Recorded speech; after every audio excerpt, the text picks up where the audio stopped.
And now, a passage from Texas, A Contest of Civilizations, from Chapter 15, The Fredonian War.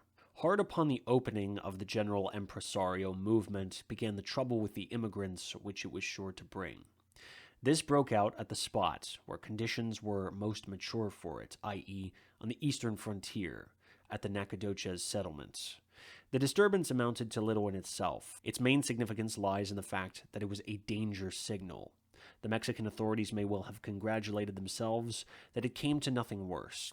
But for the conservatism and good faith to Mexico of Austin and his colonists, it would in all probability have hurried forward the Texas Revolution 10 years and annexation 20. What mighty changes such a happening would have wrought in the history of the United States, it is easy to see but impossible here to discuss. Probably the reader has already divined why the conditions were maturest for such trouble at Nacogdoches. This place was a remote and almost completely isolated center of Mexican authority. It was the one Spanish settlement surviving on the northeastern frontier and was completely overrun by intruders. Béjar and La Bahia, the other two Spanish or Mexican settlements, were not reached by the advancing flow of immigration from the east till after the Revolution of 1836. At one time, Nacogdoches had a population of nearly 1,000, which was for the most part Mexican. It has already been stated that the effect of the Gutierrez-Magee and the long expeditions, together with the fears awakened by the Revolution of 1821, was almost to destroy the settlement. The Mexicans especially fled, leaving their houses and lands to the enjoyment of a handful of more daring Anglo-Americans, most of whom were probably refugees from the old neutral ground. Soon they recovered their courage, and gradually they returned to the town. But it was no easy matter to regain possession of their homes. That they should make the attempt, and that they should have the sympathy of the Mexican authorities of the state, was only to be expected. On the other hand, one might anticipate that the men who had entered upon the abandoned property, and who had, some of them at least, acquired claims that would in these days be considered good both in law and in equity, would not give up without a struggle. Satisfactory adjudication would have been difficult, even if the parties had been friendly and desirous of coming to terms. But as they were not, the case was hopeless. It was so much the worse in that while the state government was with the Mexicans, the Anglo-Americans could count on a degree of sympathy and perhaps of active support from a multitude of their kind, who were living along the frontier near at hand. Measuring strength with strength, as the two sides might have been marshaled for the issue at arms, the result was doubtful till the balance was thrown by Austin's colony in favor of the constituted authorities. One fact that served to aggravate the situation at Nacogdoches was that there was nearby a band of Indians, mostly Cherokees, recently come from the United States, who were discontented with the Mexican government because of its failure to give them what they doubtless believed they had been promised, a large grant of land in full sovereignty.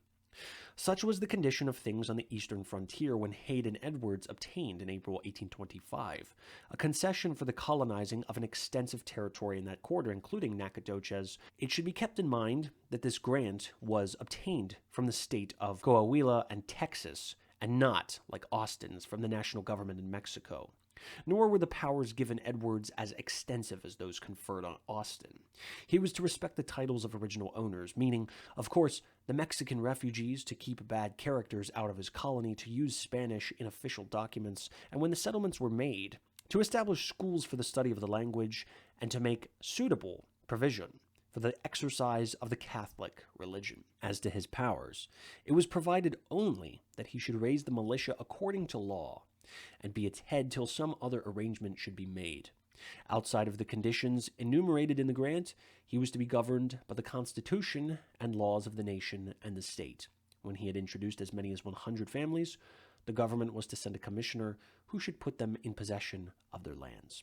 This grant gave Edwards no authority to pass on the claims of previous settlers, but he undertook to do so and was soon deep in trouble. Part of it seems to have been with the settlers to the east of the San Jacinto, and thus within the limits of his grants, who had already secured titles as members of Austin's colony.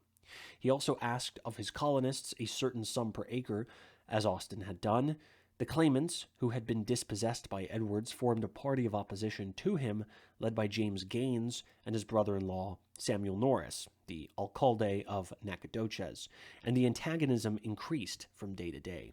The enemies of Edwards began to send complaints to the political chief at Behar, and the impresario replied in his own defense. But before the matter came to a decisive issue, he went away to the United States, leaving his brother Benjamin W. Edwards, meanwhile, in charge of the colony. The complaints concerning the management were continued, and Benjamin Edwards wrote the governor a letter that was intended as a justification, but it seems to have been taken as disrespectful, and the reply consisted in the withdrawal of the grant to Edwards. The explanation given by the political chief was that this was done because of the improper exactions of the impresario from the colonists. This was very exasperating, for besides destroying the hopes that the Edwardses had centered in this undertaking, it involved great pecuniary loss and injury to them. Hayden Edwards had acted very unwisely in assuming powers not conceded in his contract, and more unwisely still in threatening those who refused to obey his demands with rigorous treatment which he was not empowered to inflict. All of which Austin had told him bluntly in a very frank letter of protest written before the grant was annulled. On the other hand, the conduct of Gaines and Norris was such as Anglo-Americans could hardly have been expected to endure peaceably. The impresario would have found it difficult, under the circumstances affecting his grant, to avoid trouble even if he had shown the utmost prudence. But his want of caution, not to say his improprieties, lay on him heavy responsibility for the result. By the time the grant was annulled, the whole affair was so confused that one grows weary of seeking to locate the blame just where it should be. Suffice it to say that the Edwards brothers invoked the remedy of revolution.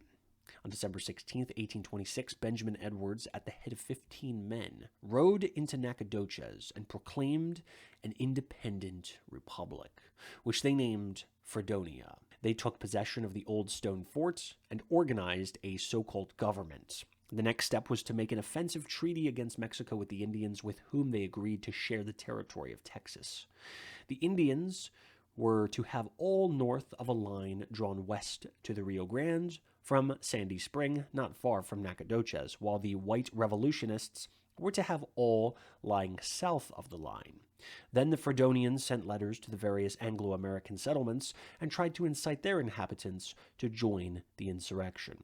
A number of such letters were written by Benjamin Edwards to prominent men in Austin's colony. An appeal to the citizens of the United States also went to Nacogdoches, but it was sent by a faithless emissary who gave an unfavorable report of the affair and advised against participation in it. The rising, however, met with little encouragement. It was only in Edwards's colony that there appeared just then to be any occasion for it, and the general mass of Anglo-Americans had little interest in the quarrels of the local factions at Nacogdoches. In Austin's colony, there had been up to this time no serious friction with the Mexican authorities, and the sentiment of gratitude and loyalty towards Mexico in that quarter was strong.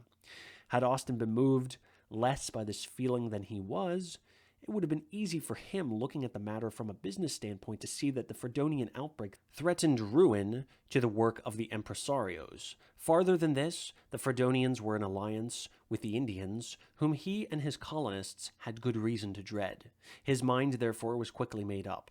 He took strong ground against the insurrection, using all his influence to suppress it, and sending a considerable detachment of militia from his colony with the Mexican troops who marched to put it down. First, however, a commission of 3 prominent men was sent from Austin's colony to Nacogdoches to gather such information as could be had concerning the trouble, and to make an effort at conciliation. They conferred with the leaders both of the white and the Indian insurgents and urged them to take advantage of the amnesty which had been offered by the Mexican authorities. But the Fredonians replied that they would accept nothing short of independence, with limits at the Sabine and the Rio Grande, and that they regarded the Mexican government as corrupt, base, and faithless. The committee reported, in addition to what has been stated, that the settlers in the neighborhood of Nacogdoches on the Trinity and Neches Rivers and Ace Bayou were loyal to the government, though some of them were playing the hypocrite till help should arrive. The stand taken by Austin's colony was fatal to the embryo republic. Had there been any hope for it before, none was left after this development, and its collapse was only a question of time. The insurrection was not suppressed until there had been some actual fighting, significant mainly as the first violent clash between the Mexicans and the colonists whose coming they had invited. On January 4th, 1827, Norris gathered 50 to 70 men, a few Americans among them, and went to Nacogdoches to capture the Fredonian garrison. It was said that he had expressed an intention of hanging them all, but they had to be beaten first. There had been a considerable number of them, perhaps as many as 200 gathered in the town at one time, but most of them had gone to their homes. And when Norris approached, there were only 11 whites remaining. These were joined at the moment by 9 Indians, and without hesitation they charged fiercely upon Norris and his men, who soon fled. The Fredonians had 1 man wounded, while of the other party 1 was killed and several more or less hurt. This was the one battle of the war. Shortly afterwards, a force of 300 Mexicans, accompanied by a contingent from Austin's colony, reached Nacogdoches only to find it abandoned by the insurgents and the Fredonian Republic already dissolved. Austin solicited kind treatment for the prisoners. A few had been captured by the government troops on the march towards the town, and contrary to Mexican custom, they were released. The insignificance of the actual results of the Fredonian rising should not lead to underestimation of its potency for mischief. It was ruined by its prematureness, but it was not as entirely quixotic as some have judged it. The Edwards brothers must have known a good deal about frontier conditions, and they doubtless made deliberate calculations as to their chances of success. Their mistake lay in resting too heavily on the principle that blood is thicker than water, and in failing to consider sufficiently either the economic influences at work against a general revolution at the time, or the loyalty to Mexico among the colonists, which had not then been destroyed by suspicion and misgovernment on one side and resentment and insubordination on the other.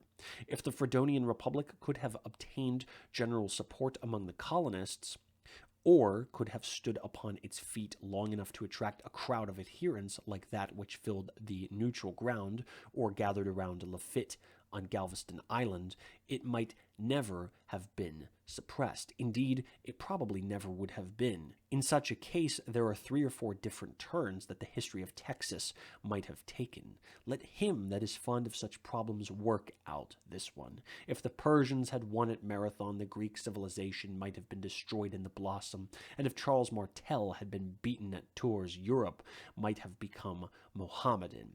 So it is said, but neither of these weighty might-have-beens was, nor is the world conscious of what it escaped when Fredonia fell stillborn from the womb of destiny.